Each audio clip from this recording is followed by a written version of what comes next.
Good evening students. આજે આપણે topic number 1.13 વિદ્યુત ભારોનું સતત વિતરણ એ ટોપિકની ચર્ચા કરીશું. આપણે અત્યાર સુધીનું જે પ્રકરણ જોયું એમાં 4 મુખ્ય વિભાગોની ચર્ચા આપણે પ્રથમ પેજમાં જ કરી હતી. એમાં પહેલો વિભાગ હતો વિદ્યુત ભાર, બીજો વિભાગ હતો વિદ્યુત ક્ષેત્ર, ત્રીજો વિભાગ હતો વિદ્યુત ડાયપોલ અને છેલ્લો વિભાગ જે છે એ છે ગાઉસનું પ્રમેય અને તેના ઉપયોગો.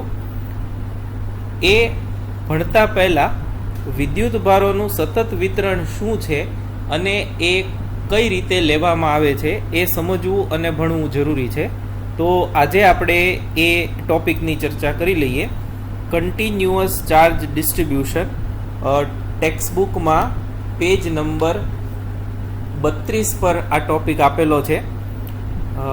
એ આજે આપણે શરૂ કરીએ છીએ. હવે આપણે આમાં 3 પ્રકારના વિદ્યુત ભાર વિતરણ છે એ કરવાના છે. પૃષ્ઠ વિતરણ, રેખીય વિતરણ અને કદ વિતરણ. એ શું છે એની હું સમજૂતી તમને આપીશ અને એના માટે વિદ્યુત ક્ષેત્ર કેવી રીતે ગણવાનું એની આપણે ચર્ચા અહીંયા કરશું. તો ટાઇટલ આપો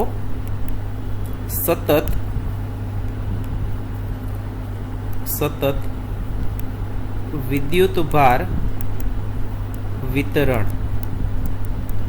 આ આજનો આપણો ટોપિક છે. વિદ્યુત ભાર વિતરણ 3 પ્રકારના છે. એટલે હવે કેવી રીતે લખવાનું એ હું તમને એક કહી દઉં. તમારી જે ક્લાસવર્ક બુક છે જેમાં તમે લખી રહ્યા છો એને તમે આડી કરી નાખો. આપણે ઘણી વખત આવી રીતે લખેલું જ છે. અને એમાં 3 વિભાગો તમારે કરવાના છે. એટલે સતત વિદ્યુત ભાર વિતરણ જે મેં લખ્યું છે એ જ રીતે તમે વચ્ચે લખો અને 3 વિભાગો છે એ પાડો આવી રીતે. આ પહેલો વિભાગ, અહીંયા વચ્ચે બીજો વિભાગ અને અહીંયા ત્રીજો વિભાગ. ત્રણેય વિતરણો છે એની જે સ્ટેપ્સ છે એની સમજૂતીના એ લગભગ સમાન છે. એક પરિમાણમાં છે, એક દ્વિપરિમાણમાં છે અને એક ત્રિપરિમાણમાં છે. એટલે હું એક અને દ્વિપરિમાણવાળા 2 મુદ્દાઓ તમને કરાવું છું. કદ વિદ્યુત ભાર વિતરણવાળો ત્રીજો મુદ્દો છે એ તમારે આ બંને જોઈ અને જાતે લખવાનો રહેશે. તો 3 પ્રકારના જે વિતરણ છે એ પહેલાં લખો. પહેલું રેખીય વિદ્યુત ભાર વિતરણ, બીજું એ છે પૃષ્ઠ વિદ્યુત ભાર વિતરણ અને ત્રીજું જે છે એ છે કદ વિદ્યુત ભાર વિતરણ.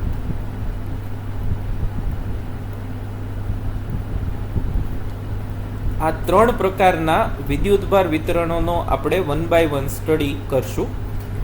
રેખીય વિદ્યુત ભાર વિતરણ એ એક પરિમાણ માટેનું છે. જેમ કે એક રેખા છે, એક તાર છે, એના પર જો વિદ્યુત ભાર વિતરિત થયેલો હોય તો. પૃષ્ઠ વિતરણ છે દ્વિપરિમાણ 2 ડાયમેન્શન માટે છે અને કદ છે એ 3 ડાયમેન્શન્સ માટેનું વિદ્યુત ભાર વિતરણ છે.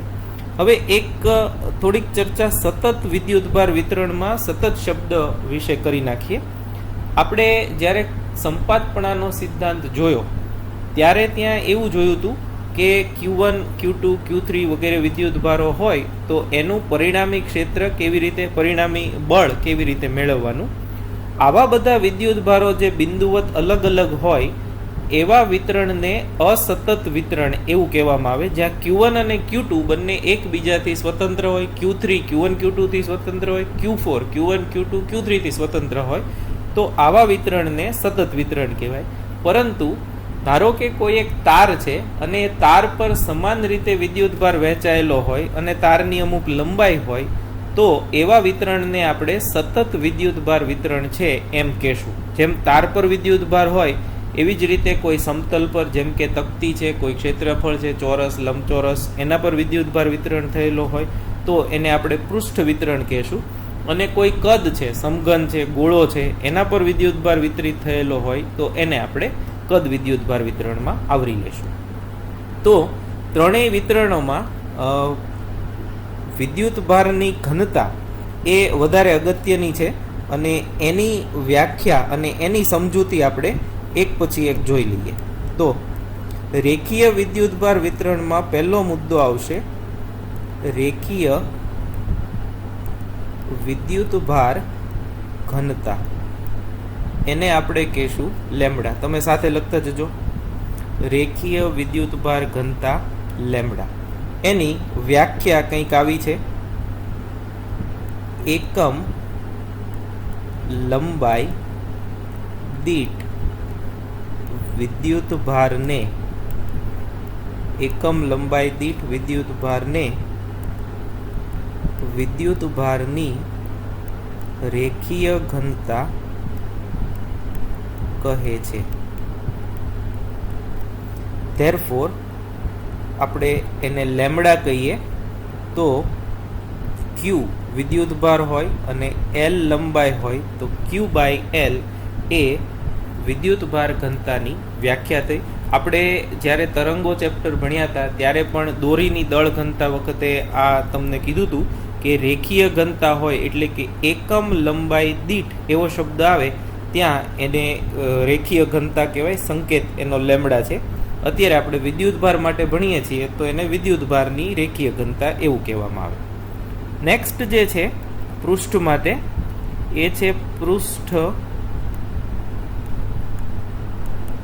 વિદ્યુતભાર ઘનતા અને એનો સંકેત છે એ છે સિગ્મા.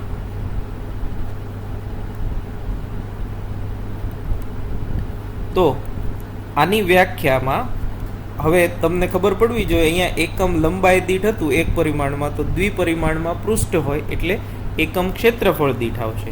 તો એકમ ક્ષેત્રફળ દીઠ વિદ્યુતભારની પૃષ્ઠ ઘનતા સિગ્મા કહે છે. ધેરફોર સિગ્મા બરાબર ક્યુ ના છેદમાં ક્ષેત્રફળ એસ. જો ક્ષેત્રફળને તમે એરિયા કહેતા હો તો ક્યુ અપોન એ એમ પણ લખી શકાય. તો આ પૃષ્ઠ વિદ્યુતભાર ઘનતાની વ્યાખ્યા છે. હવે આમ તો તમે બધા ખૂબ જ હોશિયાર છો એટલે ત્રીજી વ્યાખ્યા જે છે કદ વિદ્યુતભાર ઘનતા એ તમે જાતે લખી શકો. એનો સંકેત રો છે, યાદ રાખજો. કદ ઘનતાને આપણે રો થી દર્શાવીએ છીએ. તો એમાં એકમ કદ આવશે તો તમે લખો, હું લખતો નથી. એકમ કદ દીઠ વિદ્યુતભારની કદ ઘનતા કહે છે અને એનું સૂત્ર આવશે ધેરફોર રો બરાબર ક્યુ ના છેદમાં વી. તો આ ત્રણેય વિદ્યુતભાર ઘનતાની વ્યાખ્યા સાવ સહેલી છે અને યાદ રહી જાય એમ છે. આ MCQમાં અને 2 માર્કના પ્રશ્નમાં એમ પૂછાય ત્રણ વિદ્યુતભાર ઘનતાની વ્યાખ્યા એકમ પારિમાણિક સૂત્ર લખો તો એના માટે અગત્યનું. એકમ બધાના વારાફરતી જોઈ જઈએ. લેમ્બડા નો એકમ થશે કુલંબના છેદમાં મીટર. ક્યુ કુલંબમાં માપીએ છીએ, લંબાઈ મીટરમાં. એવી જ રીતે આનો એકમ થશે કુલંબ પ્રતિ મીટર સ્ક્વેર અને આનો એકમ થશે કુલંબ પ્રતિ મીટર ક્યુબ. પારિમાણિક સૂત્ર છે એ તમે પછી લખી નાખજો આના ઉપરથી જ. હવે આપણે રેખીય વિદ્યુતભાર વિતરણ છે એ કોઈ એક જગ્યાએ પ્રસ્થાપિત કરેલું હોય તો એની નજીકનું કે એની આજુબાજુનું કોઈ એક બિંદુ હોય ત્યાં વિદ્યુત ક્ષેત્ર કેવી રીતે ગણવું એ આપણે જોશું. તો એના માટે એક તાર લઈએ. ધારો કે આવો એક તાર છે અને આ તાર પર વિદ્યુત ભાર સતત રીતે પથરાયેલો છે. આ એના પરનો વિદ્યુત ભાર છે અને તાર પર વિદ્યુત ભારની રેખીય ઘનતા લેમ્બડા છે. એટલે કે તારની એકમ લંબાઈ લ્યો તો એકમ લંબાઈમાં વિદ્યુત ભાર છે એ લેમ્બડા જેટલો છે. અને આ જ વિસ્તારમાં આ વિતરણની નજીક અહીંયા કોઈ એક પી બિંદુ છે. આ પી બિંદુ પાસે તાર વડે ઉદ્ભવતું વિદ્યુત ક્ષેત્ર કેટલું છે એ આપણે ગણવું છે. હવે જે અસતત વિતરણ હતું એમાં તો બહુ સિમ્પલ હતું કે Q1 હોય તો Q1 થી P નું અંતર લ્યો, Q2 વિદ્યુત ભાર હોય તો Q2 નું P થી અંતર લ્યો અને એ બધાનો સદિશ સરવાળો ક્ષેત્રનો કરો એટલે પરિણામી ક્ષેત્ર મળી જશે. પણ અહીંયા તમે જુઓ તો આ છેડો જે છે જ્યાંથી શરૂઆત થાય છે તારની એ અને P વચ્ચેનું અંતર આટલું થયું અને છેલ્લો છેડો છે ત્યાંથી આ અંતર આટલું થયું. તો આ અંતર વધુ છે અને આ અંતર ઓછું છે. તો અંતર સમાન ન હોવાને લીધે વિદ્યુત ક્ષેત્ર છે એ બદલાયા કરશે. તો આવા સંજોગોમાં ક્ષેત્ર કેવી રીતે ગણવાનું?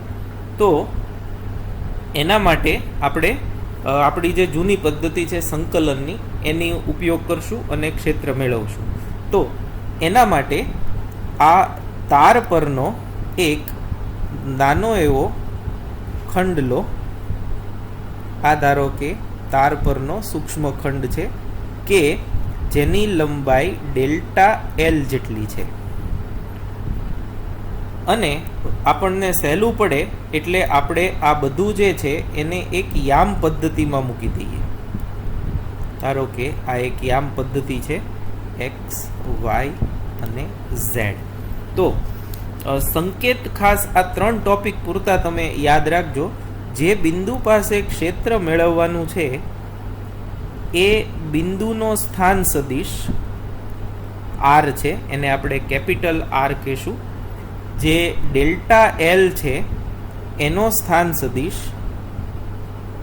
એને આપણે સ્મોલ આર કહેશું. અને ડેલ્ટા એલ અને ઈ એ બંને વચ્ચેનો સદિશ આ થશે, એને આપણે આર પ્રાઇમ કહેશું. એને આપણે આર પ્રાઇમ કહેશું. તો હવે આપણે જાણીએ છીએ કે આ કઈ રીતે કામ કરે. ડેલ્ટા એલ જેટલી લંબાઈ છે એના પરનો વિદ્યુતભાર આપણે ગણી શકીએ, કેમ કે વિદ્યુતભારની પૃષ્ઠ ઘનતા આપણને આપી છે, રેખીય ઘનતા લેમ્બડા છે એ આપણને આપી છે. એટલે એકમ લંબાઈ હોય તો વિદ્યુતભાર લેમ્બડા જેટલો હોય તો ડેલ્ટા એલનો વિદ્યુતભાર કેટલો? એ જે વિદ્યુતભાર મળે એ વિદ્યુતભારને આપણે ધારો કે ડેલ્ટા ક્યુ કહીએ. તો ડેલ્ટા ક્યુ જે છે એને આપણે બિંદુવત લઈ શકીએ અને એ વિદ્યુતભારથી પી બિંદુનું અંતર આર પ્રાઇમ જેટલું છે.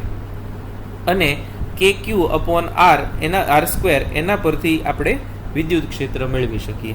અને પરિણામી અથવા તો કુલ વિદ્યુત ક્ષેત્ર મેળવવા તારના એક છેડાથી બીજા છેડા સુધી જેટલા ડેલ્ટા એલ હોય એ બધા વડે ઉદ્ભવતું ક્ષેત્ર મેળવી અને એનો સરવાળો કરવાનો. આ વિદ્યુતભાર વિતરણ સતત છે એટલે અંતે એ સરવાળો છે એ સંકલનમાં પરિણમશે. હવે એ જોઈએ કેવી રીતે છે. તો આપણે તારની રેખીય વિદ્યુતભાર ઘનતા લેમ્બડા હોવાથી લેમ્બડા બરાબર delta Q upon delta L. તો આના પરથી ડેલ્ટા ક્યુ બરાબર લેમ્બડા ઇન્ટુ ડેલ્ટા એલ થાય. આ જે છે એ આપશે ડેલ્ટા એલ લંબાઈમાં રહેલો વિદ્યુતભાર, જેને આપણે બિંદુવત વિદ્યુતભાર છે એમ લઈ શકીએ. ધેરફોર પી બિંદુ પાસે ડેલ્ટા ક્યુ ને લીધે ઉદ્ભવતું વિદ્યુત ક્ષેત્ર એને આપણે ડેલ્ટા ઈ કહીએ. તો એ થશે કે વિદ્યુત ભાર delta Q upon R dash square, અને આ વિદ્યુત ક્ષેત્ર જે છે એ આર ડેશની દિશામાં હોય એટલે આર ડેશ કેપ જો આપણે સદિશ સ્વરૂપે લખીએ તો ડેલ્ટા ક્યુ એની આ કિંમત જે છે એ અહીંયા મૂકી દઈએ તો કે into lambda delta L upon R prime square into R prime cap. આ વિદ્યુત ક્ષેત્રનું મૂલ્ય થયું. હવે આ તો ખાલી ડેલ્ટા એલમાં રહેલો જે વિદ્યુત ભાર છે એના વડે ઉદ્ભવતું વિદ્યુત ક્ષેત્ર કેટલું છે એ થયું. આપણે તો સમગ્ર તાર વડે ઉદ્ભવતું વિદ્યુત ક્ષેત્ર મેળવવું છે. તો સમગ્ર તાર વડે ઉદ્ભવતું વિદ્યુત ક્ષેત્ર મેળવવા ડેલ્ટા ઈ નો સમગ્ર તાર માટેનો સરવાળો લેવો જોઈએ. ધેરફોર સમગ્ર તાર વડે ઉદ્ભવતું ક્ષેત્ર E બરાબર સિગ્મા ડેલ્ટા ઈ, અને આ લેવાનું સમગ્ર તાર અથવા તો સમગ્ર તારની લંબાઈ પર. તો એ થશે સિગ્મા તાર, ખાલી એટલું લખું છું કે lambda delta L upon R prime square R prime cap. અને જો આ ડેલ્ટા એલ ટેન્સ ટુ 0 લેવામાં આવે તો આ જ સરવાળો છે એ સંકલનમાં પરિણમે છે. તો એવા સંજોગોમાં જો ડેલ્ટા એલ ટેન્સ ટુ 0 લેવામાં આવે તો E બરાબર, હવે સંકલન લખશું એને લાઇન ઇન્ટિગ્રલ ઉપરથી LINE એમ લખશું કે lambda DL upon R prime square R prime cap. તો આ જે છે એ રેખીય વિતરણ વડે ઉદ્ભવતા ચુંબકીય ક્ષેત્ર વિદ્યુત ક્ષેત્રનું સૂત્ર છે. તો ફરીથી એકવાર આખું જોઈ લો, કેમ કે આના ઉપરથી જ આપણે પૃષ્ઠ વિતરણ માટેની તારવણી કરશું. શું કરવાનું છે એ ખાસ જોઈ લો. તમને એક લંબાઈ આપેલી છે કે એ લંબાઈ પર વિદ્યુત ભાર સતત રીતે પથરાયેલો છે. એના સ્ટેપ્સ જે છે એ 3 સ્ટેપ્સ છે. 3 સ્ટેપ્સ તમારે યાદ રાખવાના. સૌથી પહેલું તો એને એના સ્થાન સદિશો છે એના નામ આપી દેવાના. જે બિંદુએ ક્ષેત્ર મેળવવું હોય એને કેપિટલ આર કહી દો, અને જે ઉત્પન્ન કરે છે ક્ષેત્ર એને સ્મોલ આર કહી દો, અને જે ક્ષેત્ર ઉત્પન્ન કરતું તંત્ર છે ત્યાંથી પી બિંદુ સુધીનું સ્થાન સદિશ એને આર ડેશ કહી દો.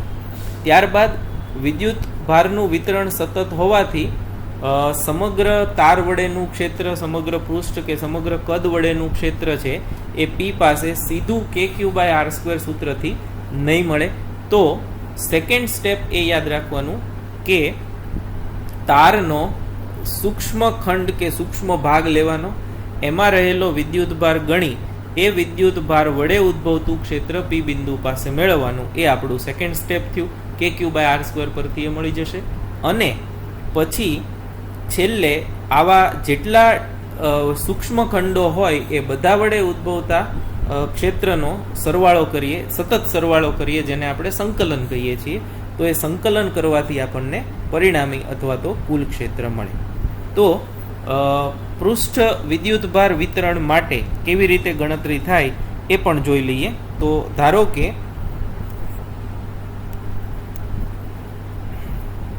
આવું એક ક્ષેત્રફળ છે S કે જેની વિદ્યુત ભાર પૃષ્ઠ ઘનતા સિગ્મા છે, એટલે કે એકમ ક્ષેત્રફળ દીઠ વિદ્યુતભાર સિગ્મા જેટલો છે. અને અહીંયા આગળ પી બિંદુ આવેલું છે કે જ્યાં આગળ આપણે વિદ્યુત ક્ષેત્ર ઈ કેટલું છે એ મેળવવું છે. તો એના માટે યામ પદ્ધતિ એક્સ, વાય અને ઝેડ અહીંયા બાજુમાંથી જોતા જોતા જ તમારે લખતા જવાનું છે. તો આ જે સ્થાન સદિશ છે એને આપણે આર કહેશું. પી નો સ્થાન સદિશ આર થશે, કેપિટલ આર. હવે ગણતરી કરવા માટે આપણે આમાં એક નાનો એવો સૂક્ષ્મ ક્ષેત્રફળ ખંડ લઈ લેશું. આ ક્ષેત્રફળ ખંડને ડેલ્ટા એસ કહીએ. તો ડેલ્ટા એસ નો સ્થાન સદિશ જે છે એ આર થશે. અને આ ડેલ્ટા એસ થી પી સુધીનો સ્થાન સદિશ એને આપણે કહીએ છીએ આર ડેશ. તો આની જેમ જ તમારે બાજુમાંથી જોતા જોતા જ લખતા જવાનું છે. તારની બદલે અહીંયા આવશે પૃષ્ઠ.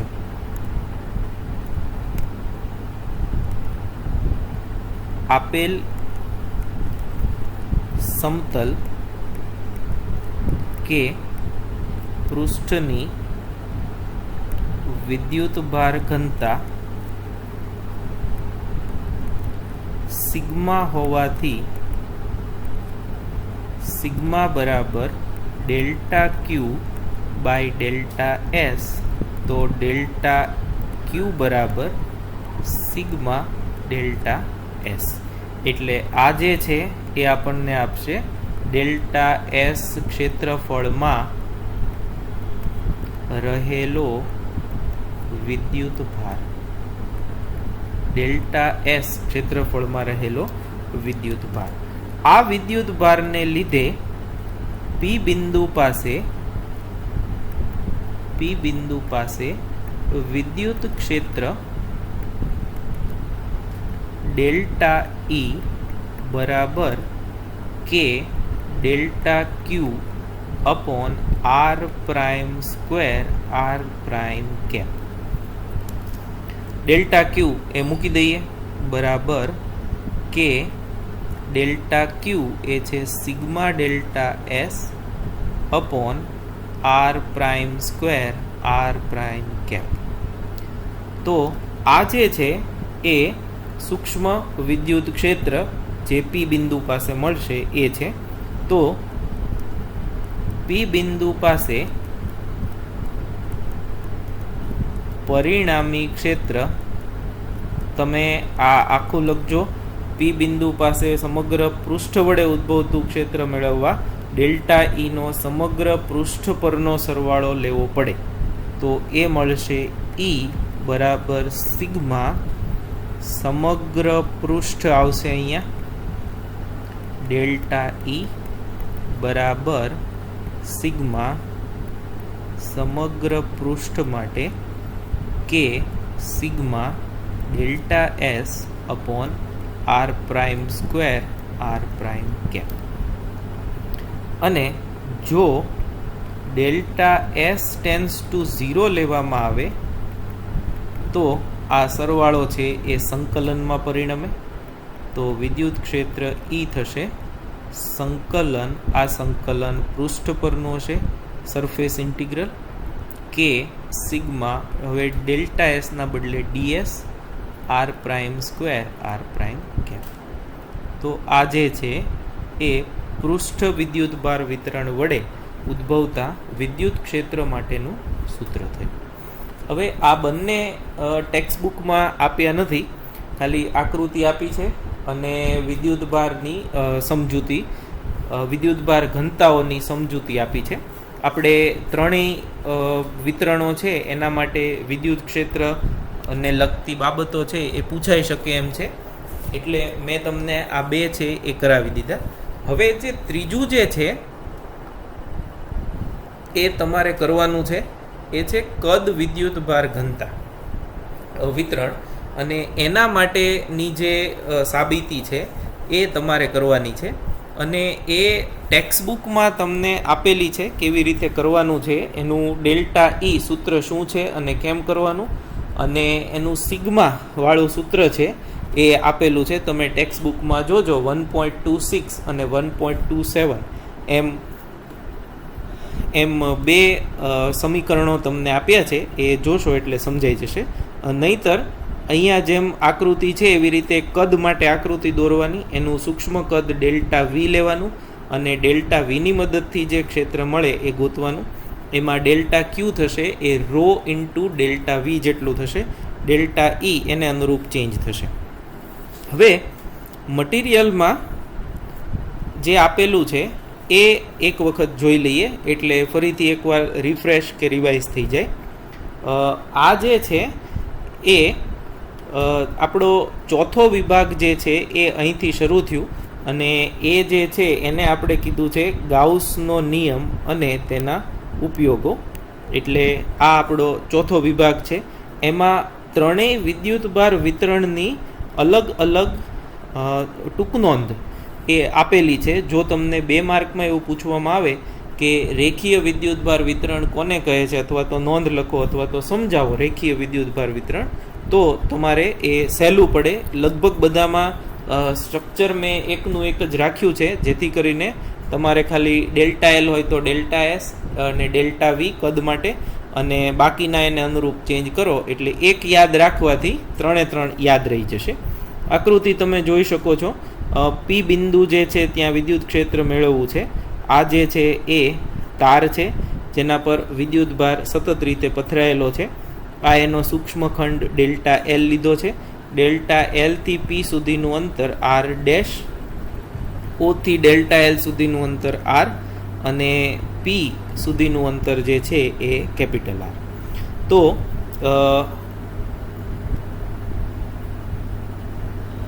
આના માટે પહેલાં રેખીય વિતરણ માટે રેખીય વિદ્યુતભાર ઘનતા વ્યાખ્યાયિત કરી છે. એકમ લંબાઈ દીઠ વિદ્યુતભારને રેખીય ઘનતા એકમ કુલમ પર મીટર, પારિમાણિક સૂત્ર L-1 T1 A1 છે. અને લેમ્બડા બરાબર delta Q by delta L પરથી જે સૂક્ષ્મ લંબાઈ ડેલ્ટા એલ છે એમાં રહેલો વિદ્યુતભાર ડેલ્ટા ક્યુ થશે. અને આ ડેલ્ટા ક્યુ વડે ઉદ્ભવતું વિદ્યુત ક્ષેત્ર ડેલ્ટા ઈ અહીં દર્શાવ્યું છે. અને એમાં ડેલ્ટા ક્યુની આ જે કિંમત છે એ અહીંયા મૂકી દો એટલે લેમ્બડા ડેલ્ટા એલ થશે. સમગ્ર રેખા વડે ઉદ્ભવતું કુલ વિદ્યુત ક્ષેત્ર મેળવવા ઉપરોક્ત ક્ષેત્રનો સરવાળો કરવો પડે. એટલે એ જો સરવાળો કરીએ તો આપણને સિગ્માના સ્વરૂપમાં મળશે. મેં કે લીધું છે, અહીંયા એમણે 1/4πε0 લીધું છે, જે તમને સમજાઈ શકે એમ છે. અને જો ડેલ્ટા એલ ટેન્સ ટુ 0 લઈએ તો એ સરવાળો છે સંકલનમાં પરિણમે અને આપણને આ સૂત્ર મળે. હવે એવી જ રીતે પૃષ્ઠ વિતરણ માટે એનો એ જ આખો જે મુદ્દો છે એ કોપી કરી અને અહીંયા પેસ્ટ કર્યો છે. જ્યાં ડેલ્ટા એલ છે એ ડેલ્ટા એસ કરી નાખ્યું છે, બાકી કોઈ ફેરફાર થયો નથી. લેમ્બડાની બદલે સિગ્મા છે. તો એનું એ જ છે. તમે મુદ્દાઓ પણ 1, 2, 3, 4 એમ જોતા જાઓ તો એ પણ એના એ જ છે. પૃષ્ઠ વિતરણ માટે પૃષ્ઠ વિદ્યુતભાર ઘનતા એનું સૂત્ર આ છે. એની વ્યાખ્યા એકમ ક્ષેત્રફળ દીઠ વિદ્યુતભાર એકમ કુલમ પર મીટર સ્ક્વેર L-2 TA એ એનું પારિમાણિક સૂત્ર. ડેલ્ટા એસ જેટલો ખંડ લઈએ તો એનો વિદ્યુતભાર આટલો થયો, એનું વિદ્યુત ક્ષેત્ર સમગ્ર પૃષ્ઠ માટેનું આ ટોટલ. અને જો limit delta S tense two 0 લઈએ તો આ સમગ્ર પૃષ્ઠ. મેં જે તમને કરવા આપ્યું છે એમાં હવે તમને 2 વસ્તુ કર્યા પછી આટલું તો ખબર પડી શકે. કદ વિદ્યુતભાર ઘનતા એની વ્યાખ્યા, એનો એકમ પારિમાણિક સૂત્ર, અને એના પરથી સૂક્ષ્મ ખંડ ડેલ્ટા વી વડે ઉદ્ભવતું ક્ષેત્ર, સમગ્ર કદ વડે ઉદ્ભવતું ક્ષેત્ર અને એના સંકલન ડેલ્ટા વી ટેન્સ ટુ 0 લેતા જે મળે એ સૂત્ર. આ જે છે આ આપણી ટેક્સ્ટ બુકમાં આપેલું છે અને એ તમે વાંચી જજો. જો પૂછવું હોય તો એની શક્યતા વધારે છે. બાકી 3 વિતરણ માટે વ્યાખ્યા, એકમ અને પારિમાણિક સૂત્ર આવો એક ટોપિક જે છે એ તમને પૂછાઈ શકે એમ છે. તો એ મેં અલગથી પ્રશ્ન બનાવીને અહીંયા મૂક્યો છે.